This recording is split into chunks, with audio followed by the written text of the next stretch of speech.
Hello, good evening.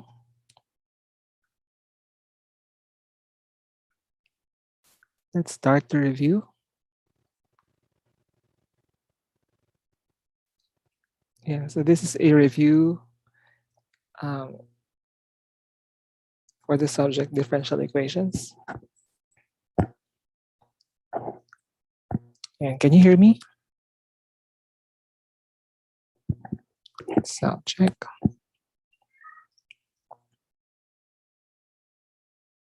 Once again, good evening to my students who are watching or will be watching in a bit. It's a very quick review in preparation for the final examination in differential equations. So let's start.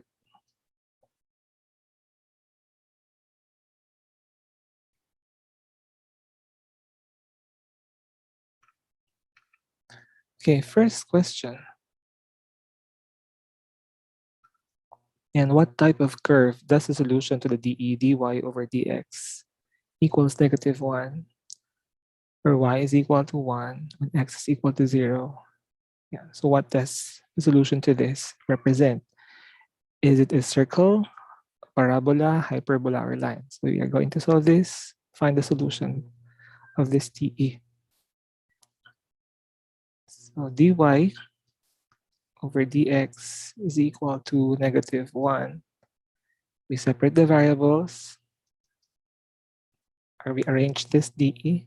First order dE ito, so dy is equal to, cross multiply lang, minus dx. And then we integrate both sides of the equation. So dapat yung nasa kaliwa, andun yung unknown function. So in this case, y is the unknown function. So if we integrate both sides of the equation, we have y equals -x and plus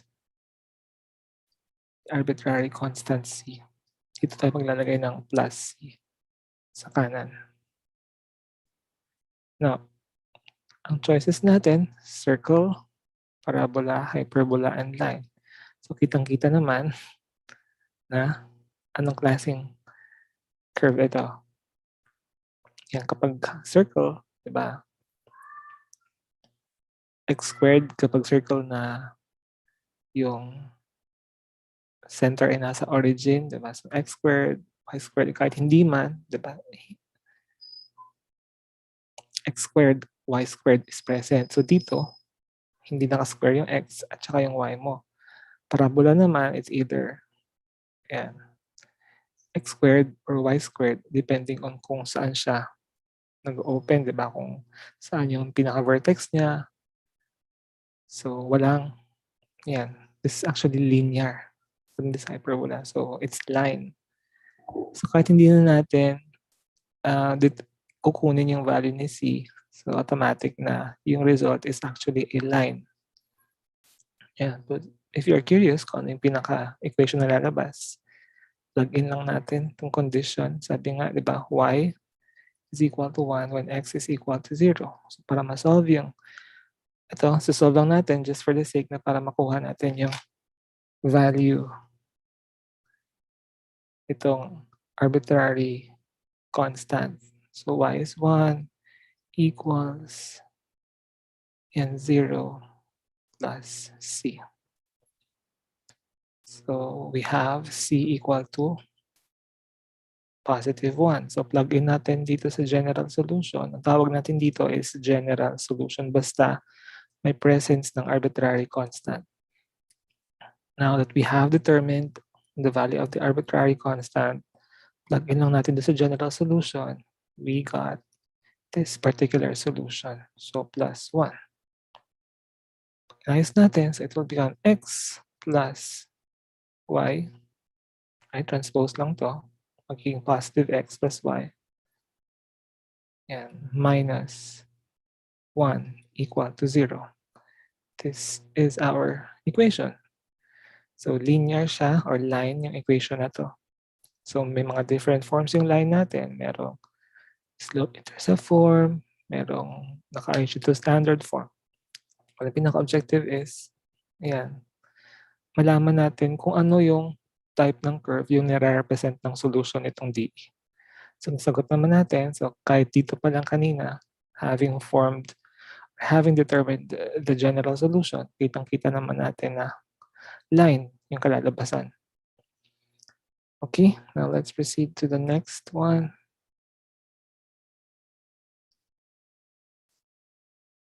Yan, burahin ko muna itong writings.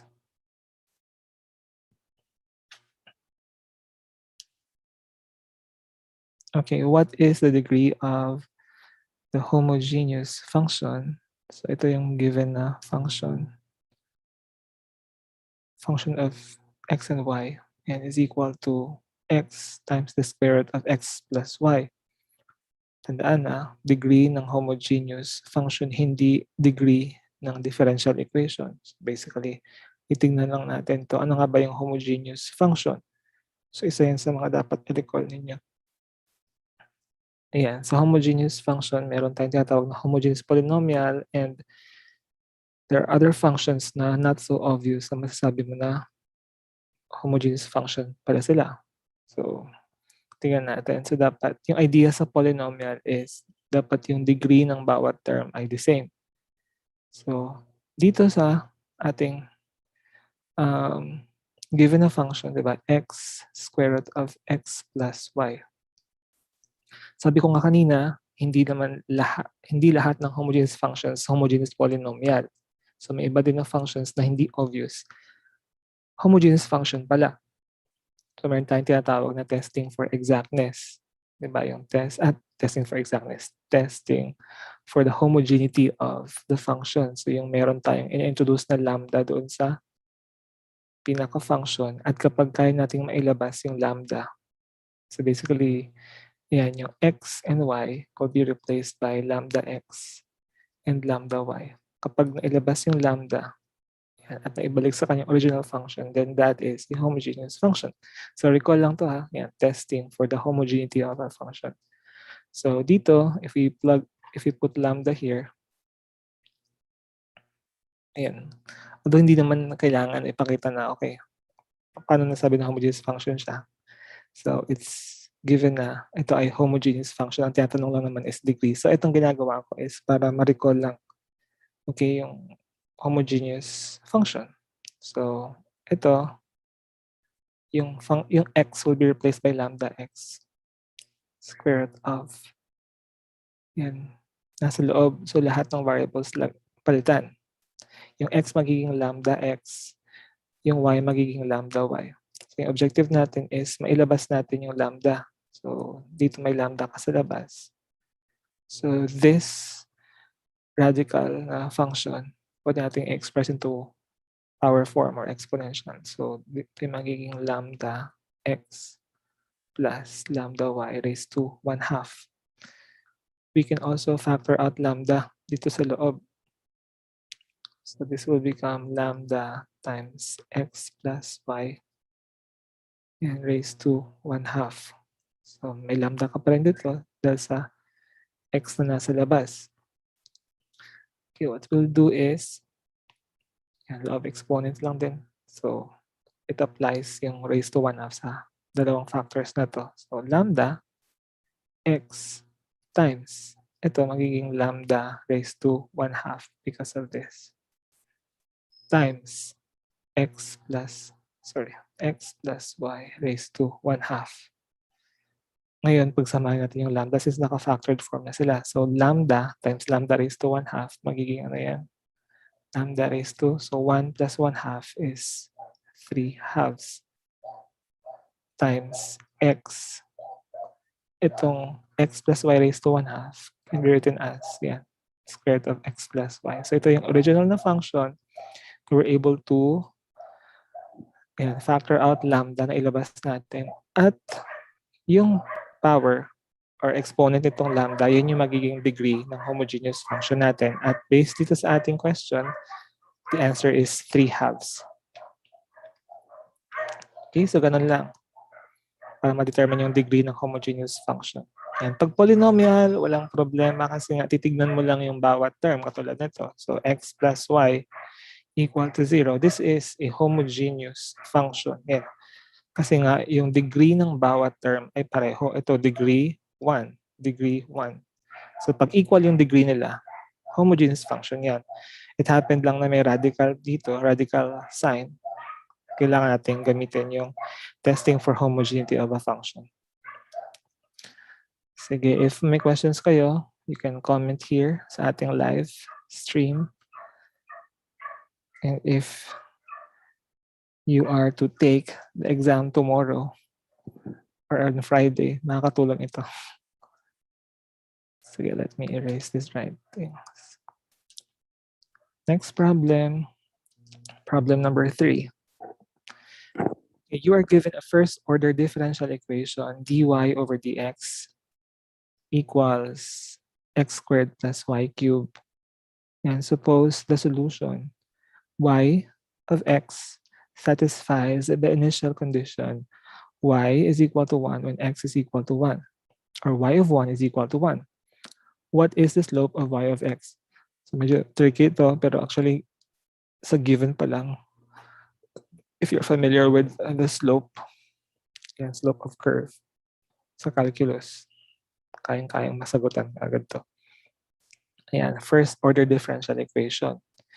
So, sulit ko lang ha, dy over dx is equal to x squared plus y cubed. So, y of x is the solution to this differential equations. May condition tayo na y of 1 is equal to 1. And we know that, ang tinatanong kasi is slope eh. So, we know that itong dy over dx or y prime na notation is actually a slope of the curve. So, yun na. Ang gagawin lang natin is we plug in itong condition na to para makuha yung slope. So, the slope is equal to x is what? 1. So, 1 squared. What is y? Y is 1. So, 1 raised to 3. 1 raised to 2 is 1. 1 raised to 3 is still 1. So, the slope is what? 1 plus 1, 2. So, the answer is 2. Ganun lang. Kasimple. Okay. Next question na tayo. Yan. Find the integrating factor for, let me write, x minus 1 times y prime equals y plus 2 times x minus 1 raised to 3. Integrating factor. So, observe mo natin kung anong klaseng differential equation ito. So, ito ba, kaya ba natin siyang maisulat into a linear form? Ayan. Paano ba yung linear form? Or linear differential equation. So, linear differential equation is if the unknown function is y and dy over dx plus p as a function of x times y equal to q as a function of x. So, this is the standard form of linear equation. So, try natin. So, may y prime tayo or dy over dx. So, retain lang natin yan. We need to eliminate yung x minus 1 dyan.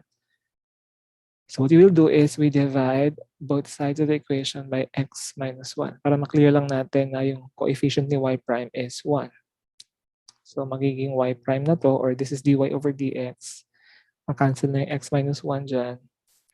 Equals, this becomes y over x minus 1 plus 2.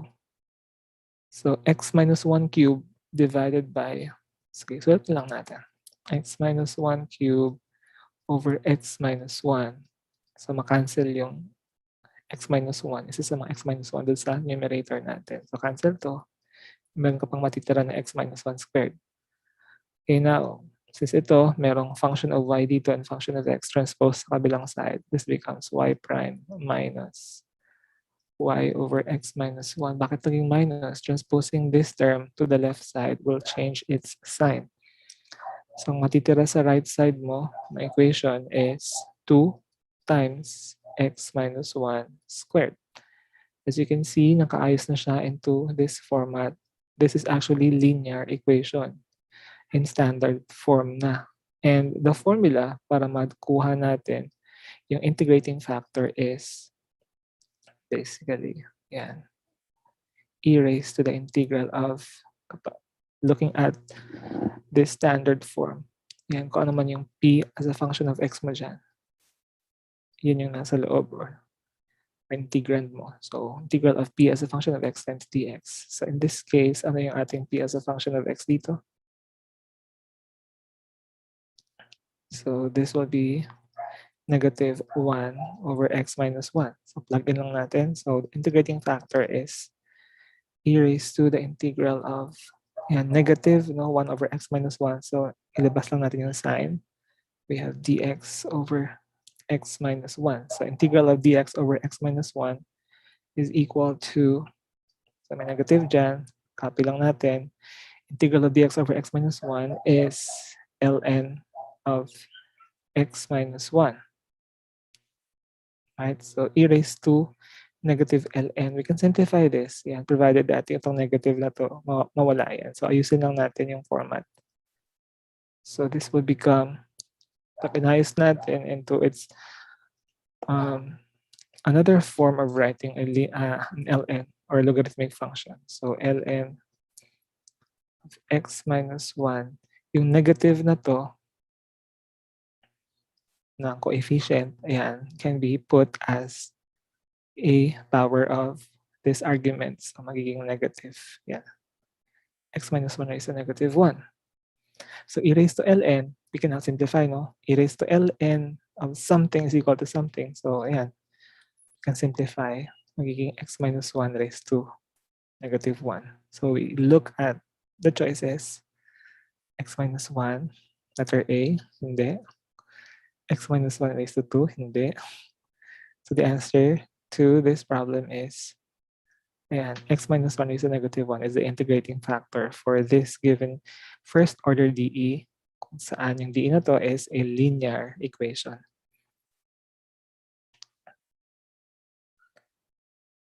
Okay, next problem. Ayan, obtain the DE satisfied by the particular solution. Okay, y is equal to cosine squared x. So, itong topic na to, under siya sa construction of homogeneous differential equation. Sige. So, through this given particular solution, alamin natin, pabalik naman tayo, di ba? So, yung tinuro ko sa inyo is observe nyo kung ano yung possible na root or yung pinaka-solution nito, ano pinanggalingan nito. So, y is equal to cosine squared of x. So, as you can see, kapag merong presence ng trigo function, yung root ng auxiliary equation natin is actually imaginary root. Ayan. Imaginary root pagka trigo function. So, basically complex number. Ayan. So, ano yung pinaka-solution kapag kapag yung root ay na auxiliary equation is complex number. So, complex number represented by a plus or minus bi. Yung magiging solution nito will be y equals e raised to a, kung ano yung real part yan, e raised to a x times c sub 1 cosine of b times x plus c sub 2 sine of b times x. Yung b na yan yung imaginary part ng complex number natin. Okay, so as you can see, yung kinaka-given na particular solution dito is cosine squared. So kailangan mo natin siyang hanapan ng identity na hindi na mawala itong square na to. Okay, so if you remember, cosine squared x is equal to 1/2 times 1 plus cosine 2x. So yan yung identity niya. So plug in lang natin dito. So y is equal to what? 1/2 plus pangalawang term mo, 1/2 cosine of 2x. Yeah, ito talaga yung pinaka-particular solution natin. Yeah, simplify muna natin na para makita natin kung ano yung talagang root ng auxiliary equation at para masulat natin kung ano yung differential equation na pinanggalingan. So sa unang term, 1/2. Ang pinaka-tinitignan natin is the exponential function. So kapag wala kang exponential function na makikita dyan, ang ibig sabihin lang niyan is that yung copy yung 1/2, e raised to 0. Diba?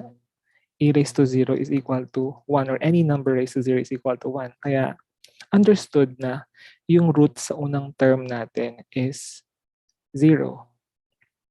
Yan. So, yan. Equal to 1 yan. Sa pangalawang term naman, 1/2 cosine of 2x. So, in this case, cosine of 2x, yan. Ma-visualize natin. Okay.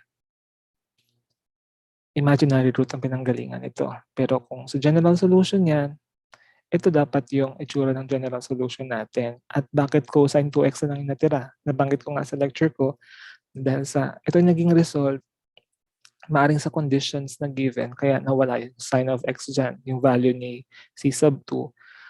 Actually, yan yung nag-result na nawala yung sign of x. So, pero hindi pala mawala na. Yung idea is that yung pinanggalingan niya na root is imaginary root. Okay, so balik tayo dito. 1/2. Copyhan lang natin. 1/2. So ano yung exponential function na involved? Wala kang makita dyan, di ba? So ibig sabihin that the root, yung a niyan or the real part is 0. So e raised to 0 siya. Ano pa? Ayan. So we simply write a particular solution niya. So cosine of, ayan, sige sabihin na lang natin, cosine of 2x and c sub 1 plus and c sub 2 sine of 2x. So supposedly yan dapat yung pinaka-general solution niya. But from this idea, we can say that we can write this complex number. Ano ba yung a natin? 0, plus or minus. Ano ba yung, kasi yung concern natin is yung malaman yung pinaka-root. So yung b natin from this given na solution, yung b is 2. So 2i. So this is actually the root of the auxiliary equation. So m is equal to plus or minus 2i. The imaginary root siya, so kailangan natin ma-remove yung I dyan. So what we will do is square natin both sides. Kasi nga, if you remember, di ba, I squared is equal to -1 or the imaginary unit is equal to square root of -1. Sorry. So squaring both sides of this complex number, it will give us, so yung sign, magiging positive na lang yan. Ayan. Diba, squaring a positive is positive, squaring a negative is positive. So yung coefficient na to, yung 2 raised to 2, magiging 4 yan.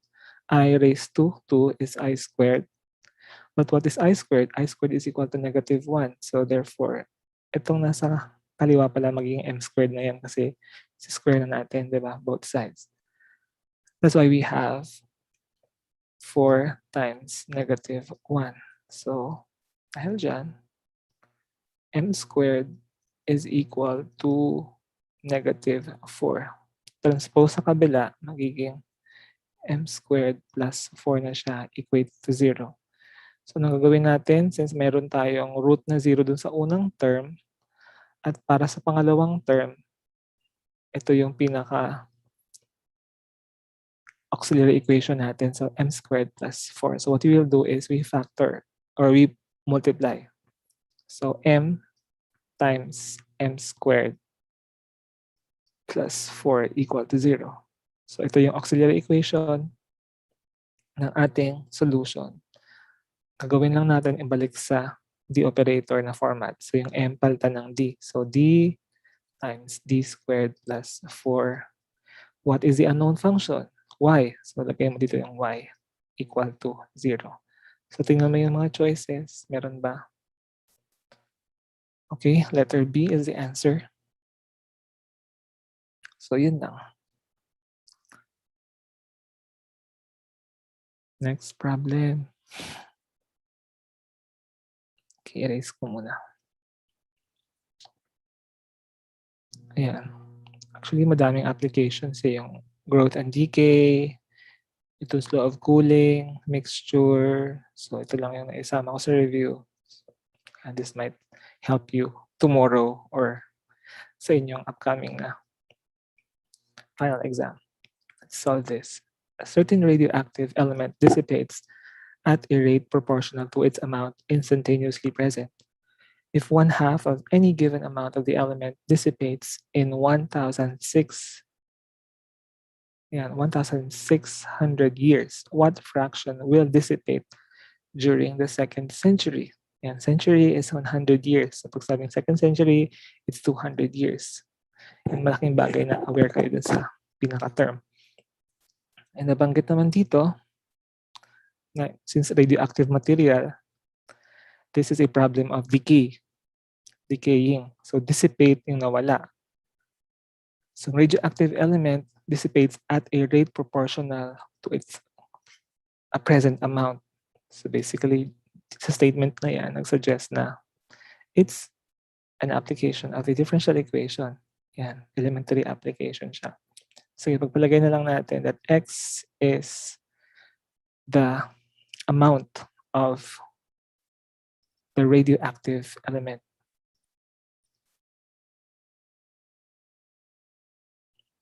Ayan, mas malaking bagay na maisulat mo ng tama yung pinaka-equation. Okay, so the rate is proportional. So yung rate is represented by dx over, ayan, time, dx over dt is proportional. Kaya meron tayong k dyan, k to the amount present, ayan, k times x. Although aware naman kayo sa pinaka-solution, so kailangan ko lang isulat dito na, okay, this problem is actually a differential equation problem. So what we will do is, we are going to determine the solution. Yan, write din natin yung pinaka-condition or yung given. Since sinulat ko na yung x is the amount of radioactive element or substance, kailangan natin isulat yung conditions para makuha yung mga constants. So initially, at time is equal to 0, what is the amount of radioactive material? Hindi naman nabanggit dito, kaya we put x equal to x sub 0. And nabanggit dito na if 1/2 of that element, or the amount of the element dissipates, yung nawala, in 1,600 years. So lagay natin at time is equal to 1,600, yung unit is in years. Yung amount ng radioactive material, yung kalahati yung nawala. So this will become x sub 0 over 2. Or pwedeng sabihin, 50%, diba? 0.5 of x sub 0. Yan, 1/2 is equal to 0.5. Kahit wala na yung 0 dito. Ayan, understood na yan. Ngayon, ang tinatanong is what fraction yan will dissipate during the second century. Sige. So at time is equal to second century. 1 century is 100 years. So 2 centuries, 200. 1 century is 100 years. Sorry. So 2 centuries, 200 years. So ano yung amount na nag-dissipate? Okay. Yung nawala. Saan ha? Yung nag-dissipate. Sige, sabay tayo sa equation. Alam ko na, aware na kayo dun sa pinaka-solution, pero solve pa rin natin. So dx, separate the variables. Dx over x equals k times dt. K is a proportionality constant. So integrating both sides of the equation will give us an ln of x equals kt plus c. If we simplify this, yan, para mawala yung ln, so kunin natin yung inverse or anti-ln nito. Ano inverse ni ln? Exponential function, di ba? So magiging, yan, pag ginawa natin to, e raised to ln of x, this will become x. And here, para ma-simplify to, pwedeng Sabi ko nga, we can simplify this solution by introducing or by manipulating the arbitrary constant. Yan, pwedeng gawin na ln of c to so that we can simplify. At ang nasa right side natin magiging c e raised to k times t. So ito yung pinaka-general solution niya. Now, so apply natin yung conditions para masulat natin yung pinaka solution. So at time is equal to 0, the value of the amount is x sub 0. So x sub 0 is equal to c e raised to k times 0. E raised to, and 0 times k is 0, e raised to 0 is 1. So the value of the arbitrary constant is x sub 0. Plugging it in here, so x will become x sub 0 e raised to k times t. Now the next condition, ito, gagamitin natin para makuha yung value ni k. So x is x sub 0 over 2 equals x sub 0 e raised to k. What is the time? 1,600 years. So 1600. Ayan, so common yung x sub 0 sa both sides of the equation. We can cancel this one and then take the ln both sides para makuha natin yung value ni k. So ln of 1/2 is equal to ln of e raised to k times 1,600. ln of e is actually 1, so this would become k times 1,600. So yung k natin is ln. Yan, medyo hindi na kasya. Burahin ko na lang yung part na to.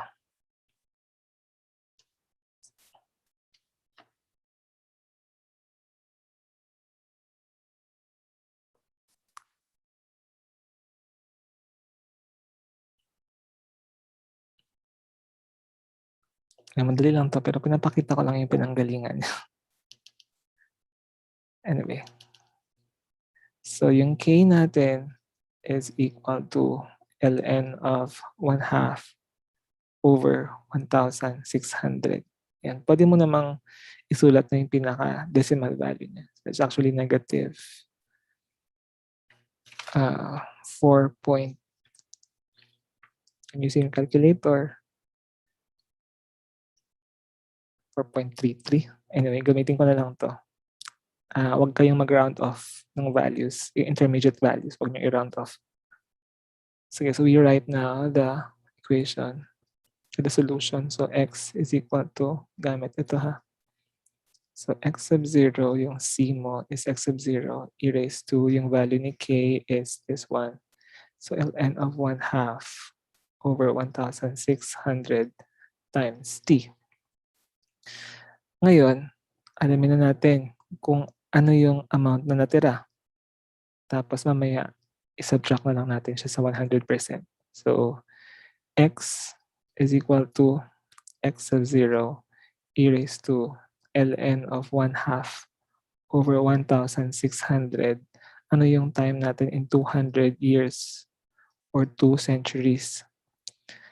So, makuha natin na yung value is, yan, calculator.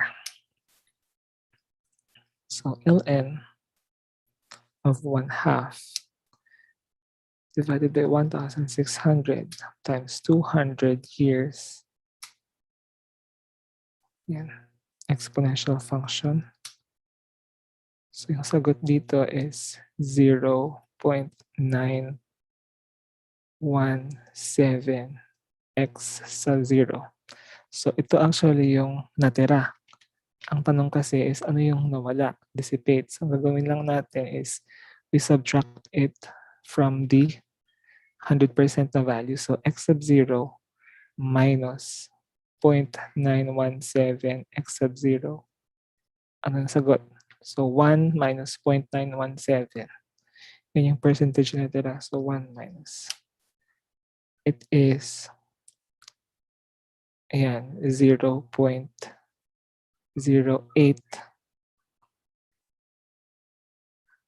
3 x sub 0. So ito yun, yung fraction na part na yan. So multiply lang natin sa 100. The answer is 8.3%. Okay, so ganun lang. Madami pa kayong kailangan i-recall na applications. Anyway, alam kong kaya niyo yan. Next problem. Ayan, find the particular solution of the differential equation y double prime plus y prime minus 6y equal to 0, subject to the initial conditions y is equal to 4 and y prime is equal to 3 when x is equal to 0. Ayan, so higher order DE ito, second order to be specific kasi yung pinakamataas na derivative is second derivative. So, ano yung aking in-introduce? Yung the operator, diba, to represent higher order or another way of writing higher order DE. So let's call it y double prime plus y prime minus 6y equal to 0. Homogeneous linear differential equation to dahil sa equate to 0, linear dahil sa yung degree or exponent or power ng unknown function and its derivatives ay 1. And this can be written as d squared plus d minus 6 times y equal to 0. Naka-d operator na format. So, anong gagawin natin? Ang hinahanap is particular solution. So, para mag-arrive tayo sa particular solution, solve mo natin yung general solution niya. So, based dun sa auxiliary equation, we determine first the roots. So, replace d by m, magiging m squared plus m minus 6 equal to 0. Then we factor this one. So, m, may inspection na lang, times m. Ano yung factors ni negative 6? So, negative 3 times 2 or 2 times negative 3. So, dahil sa positive yung middle term mo. So, ano yan? Sige. So, 3, 2, positive. So, positive, mataas, di ba? Dapat yung naka-positive dahil si middle term is positive. This will be negative. Check natin, m times m squared, 3m minus 2m is positive m, negative 2 times positive 3 is negative 6. So, ibig sabihin, ito na yung kanyang factors. Therefore, the roots are m is equal to, sa unang root, negative 3, sa pangalawa, positive 2. So, dahil dyan, the general solution is yan, sa unang root, yan, magkaiba sila, distinct yung roots, real roots. Represented siya ng c sub 1 e raised to minus 3x plus c sub 2 e raised to positive 2x. So check mo yung choices kung ano din yung possible na answer. Minus 3x saka positive 2x. Minus 3x, positive 2x. Letter B, hindi possible. So, A and D na lang if we eliminate now yung mga nasa choices natin. So, it's either A or D. So, ang gagawin natin, we solve the value of the arbitrary constants given the conditions. So, sabi dito, y is equal to 4, y prime is equal to 3 when x is equal to 0. So, solve muna natin. So, plug in natin yung since may y prime na involved, magawin lang natin, i-differentiate natin to. And then, what we will do is substitution mamaya. So, differentiating magiging y prime equals.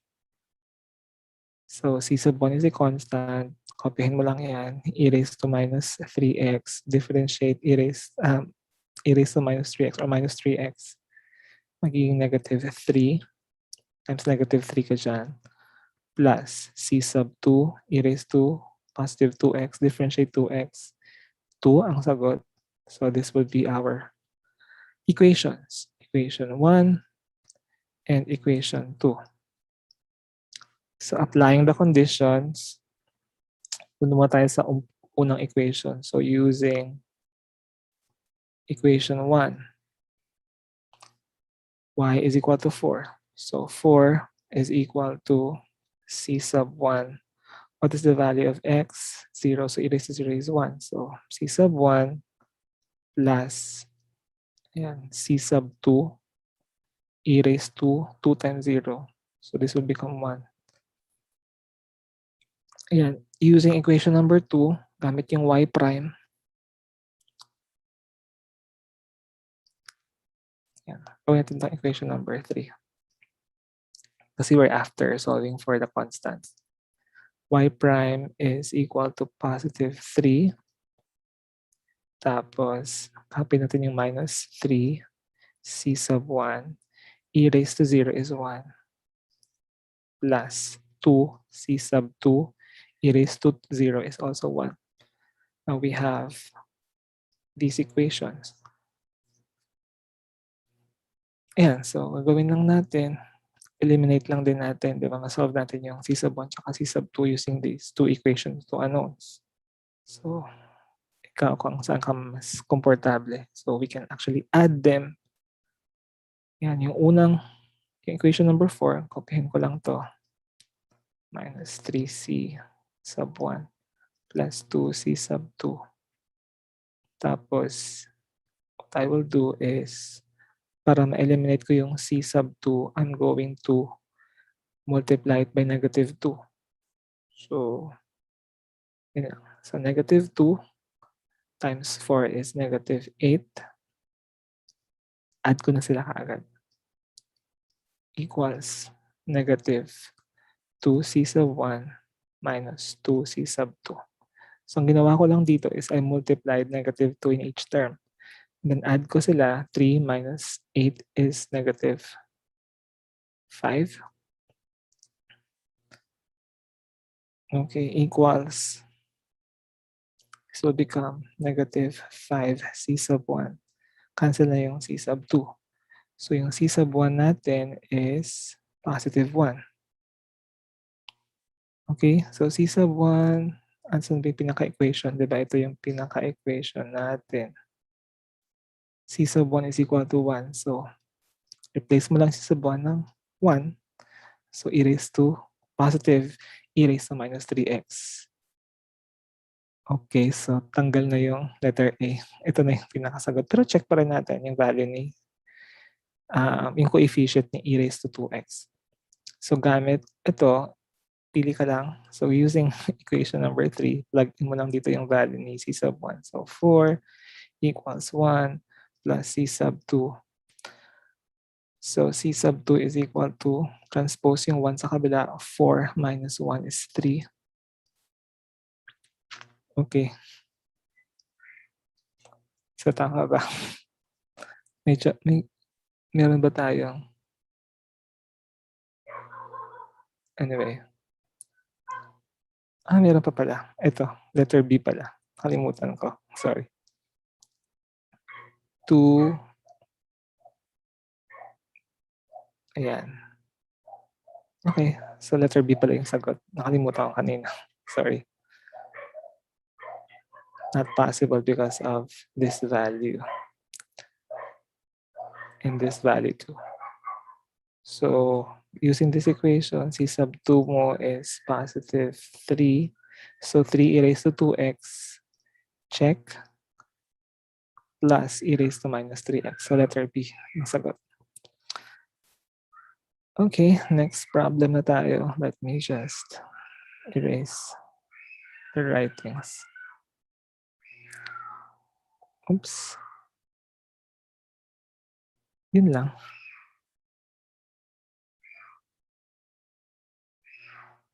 Oh, okay.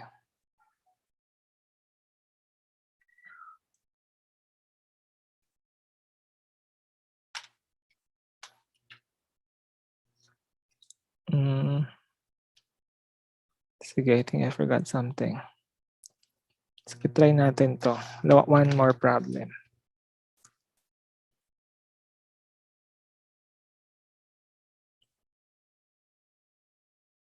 Sige, ignore lang natin tong writing na 'to. So, magsusulat lang ako.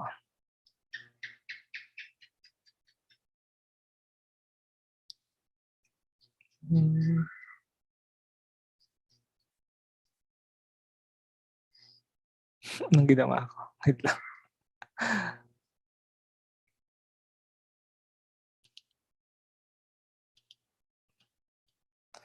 Sige, I'll be writing another problem. Tanggalin ko muna 'to. Ignore this one. So, yung problem is determine yung solution ni y double prime plus y prime minus 2y equals sine of x. Ayan, so I think familiar kayo sa problem na to. And this is actually a non-homogeneous differential equation dahil meron kang r of x sa right side of the equation or yeah. So ang format niyan is that yung d operator, d of y, linear operator is equal to r of x. So kapag ganito, ang solution natin will be y sub c plus y sub p. Okay? So, ang unang solve natin dito is yung y sub c. Yan, laging yan yung mauuna. So, based from this equation, gagamitin natin yung nasa kaliwa, left side of the equation. So, yan. Equate sa 0. So, y double prime plus y prime minus 2y equal to 0. Tandaan ha, this process is solving for y sub c. Ayan, ay inequate natin sa 0 ito. And then we replace it by the auxiliary equation which is m squared plus m minus 2 equal to 0. At alamin yung mga roots.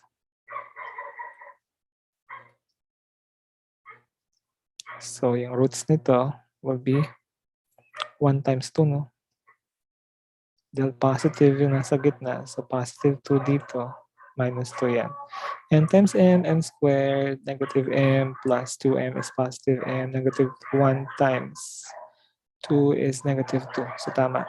So yung roots natin are m is equal to positive 1 and negative 2. So dahil dyan, our y sub c is equal to yan, c sub 1. Yan, tandaan ha, hindi ito iba yung wala akong pinakitang choices ha. Hindi ito yung pinaka-problem. FYI lang, doon sa mga late na pumasok o nakapanood. C sub 1 e raised to x plus c sub 2 e raised to minus 2x. So meron na tayong y sub c dito sa ating pinaka-format ng solution natin. The next step is solving for y sub p.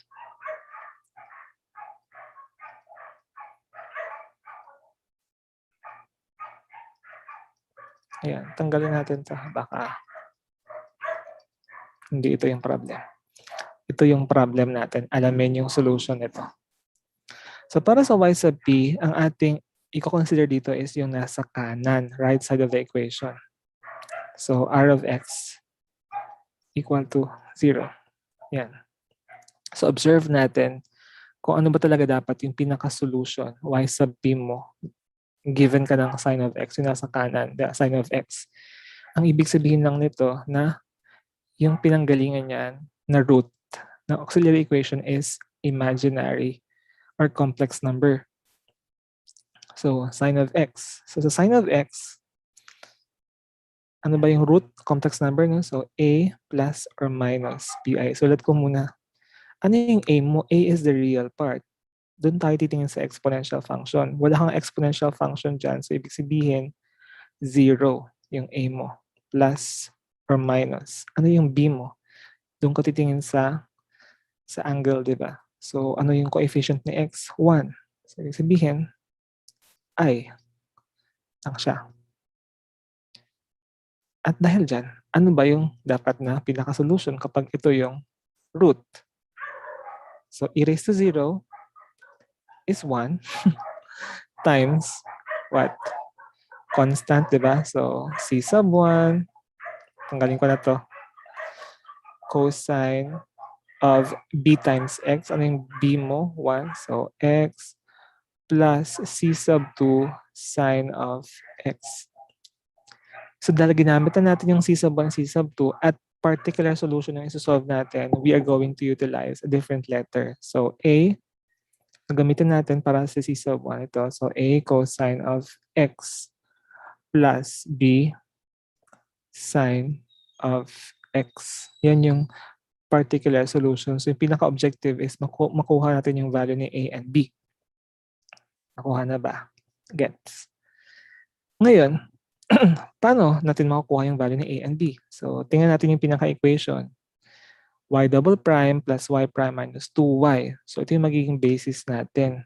Kasi i-equate natin siya dun sa right side of the equation. So, we are going to differentiate yung y sub p. Ilang beses? Dahil sa pinakamataas na derivative dito is second derivative, dalawang beses natin siyang i-differentiate. So, y sub p, differentiating it for the first time will become y sub p prime.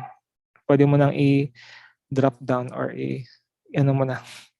tanggalin mo na yung p dyan. Para hindi ka malito mamaya kasi plug in mo siya dito. So, y sub p equals a. Ano yung derivative ng cosine? It's negative sign. So, negative, yan, a sine of x para sa first term. Sa second term natin, ano yung derivative ni sine? Positive cosine. So, plus b cosine of x. And finally, differentiate again. Y sub p double prime is equal to derivative ni sine is positive cosine. So, retain yung negative. So, negative a cosine of x. Differentiate cosine, it's negative sine. So, negative b sine of x. So, meron na tayong y sub p, y sub p prime, y sub p double prime. Saan natin siya ipa-plug in or substitute? Doon sa pinaka-given natin. Yan. So, this will be yan, y sub p double prime plus y sub p prime. Replace natin tong y ng y sub p para may guide lang kayo. So, minus 2y sub p equal to sine of x. Plug in lang natin dito. So, y sub p double prime is negative a cosine of x minus b sine of x. Okay na? Then sa pangalawang term, y prime. So, minus a, continue lang natin, sine of x, ito pa, plus b cosine of x. And finally, minus 2 times y sub p. So, multiply lang natin yung y sub p ng 2, ng negative 2 magiging minus 2a cosine of x minus 2b sine of x equals, ano yung nasa kanan? Sine of x. So the next step is to equate the coefficients. Pero bago yan, pag-usapan muna natin yung mga terms na magkakapareho. Or we can factor out the coefficients or yung pinaka-trigo function pala. So, kuha lang ako ng ibang color ng pen. Yan. So, cosine muna. So, cosine, cosine, and cosine. Ano yung mga coefficients? Minus a plus b minus 2a. So, dahil dyan, minus a minus 2a is negative 3a plus b ka. Yan yung coefficient ni cosine of x. Now, tingin naman tayo dun sa coefficients ni sine of x. Pang color naman. Sige, black. So, minus b minus a sine minus 2b. Ayan. So, plus lang natin dito. You have negative a. Negative b minus 2b is minus 3b sine of x. Tama ba? Baby, nga sign ko. Sige. Let's see about that. Equals sine of x. Ayan na. So, naayos na natin. We can equate the coefficients. Buburahin ko muna yung mga... Okay. Mag-erase muna ako. Since okay na to, ayan. Burahin ko na lang muna itong part na to.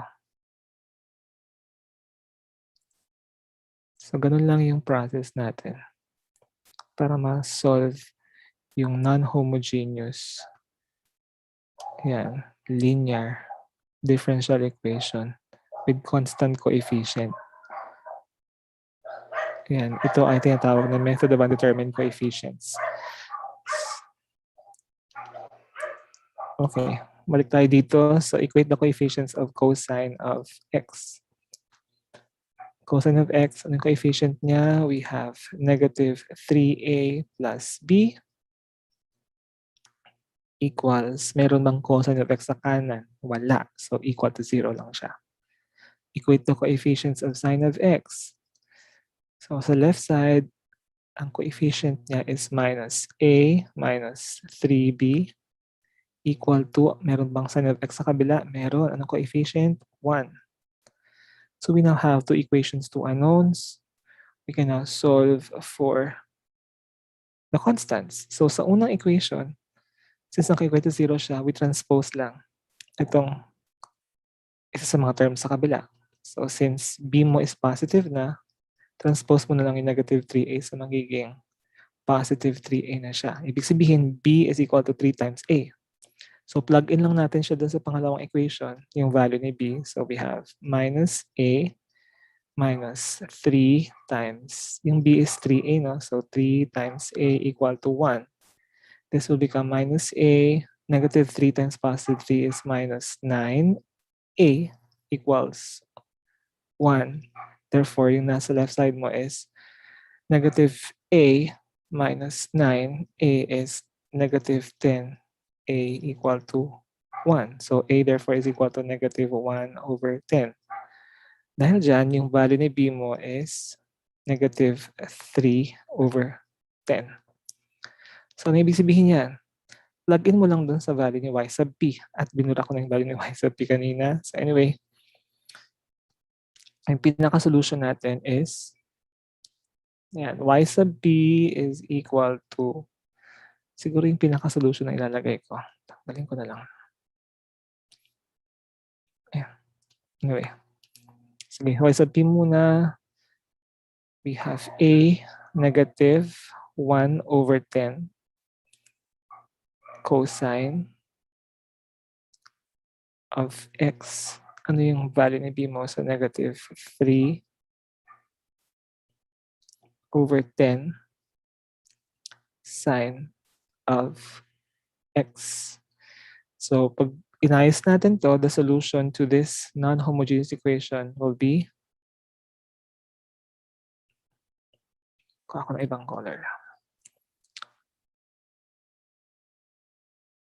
Ayan. So, y sub c mo is c sub 1 e raised to x plus c sub 2 e raised to minus 2x. I think lumabas sa seatwork nyo eh. Sa pagkakaalala ko. Common yung 1 over 10, di ba? So, factor out lang natin. So, minus 1 over 10.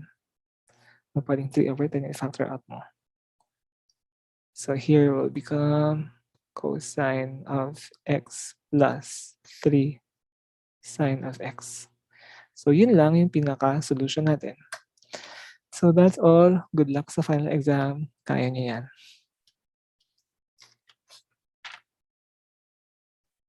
Ano pa? Okay, see you tomorrow. See you 202.